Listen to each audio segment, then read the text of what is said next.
Jadi di Provinsi Aceh, tepatnya di Kabupaten Aceh Jaya, sejak beberapa bulan terakhir telah menyebabkan sejumlah kabupaten mengalami kekeringan.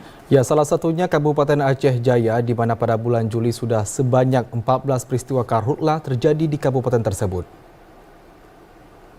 Berdasarkan data Badan Meteorologi, Klimatologi, dan Geofisika atau BMKG, Sultan Iskandar Muda Aceh di Provinsi Aceh terdapat 20 wilayah yang masuk dalam kategori merah atau berpotensi tinggi terjadi kebakaran lahan dan hutan atau karhutla. Wilayah berpotensi tinggi karhutla meliputi Kota Sabang, Kota Banda Aceh, Kabupaten Aceh Besar, Aceh Jaya, Aceh Barat, Nagan Raya, Aceh Barat Daya, dan Aceh Selatan.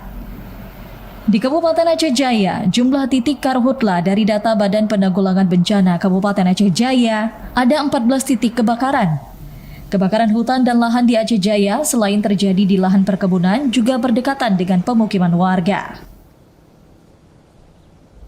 Yang pertama kami menyampaikan bahwa dari Januari sampai dengan Juni 2024 itu tidak ada terjadi kebakaran lahan dan hutan di Aceh Jaya. Tetapi memasuki bulan Juli 2024 hingga tanggal 25 Juli kemarin itu sudah terjadi 14 kali kebakaran lahan dan hutan. Luas arealnya memang masih kecil, di bawah 1 hektar. Kadang-kadang juga ada yang berada di permukiman masyarakat juga. Artinya tim kita tetap sigap bergerak dan siaga untuk memadamkan api yang terjadi selama ini.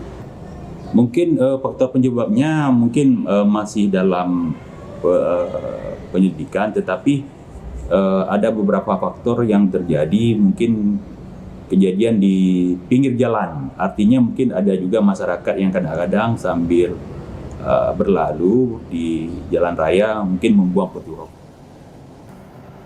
Atas fenomena alam saat ini, BPBK Aceh Jaya terus melakukan sosialisasi kepada warga saat musim kemarau agar tidak membuka lahan baru dengan cara membakar serta tidak membuang puntung rokok sembarangan agar tidak terjadi kebakaran. Dari Aceh Jaya, Musliadi, TVRI Aceh melaporkan.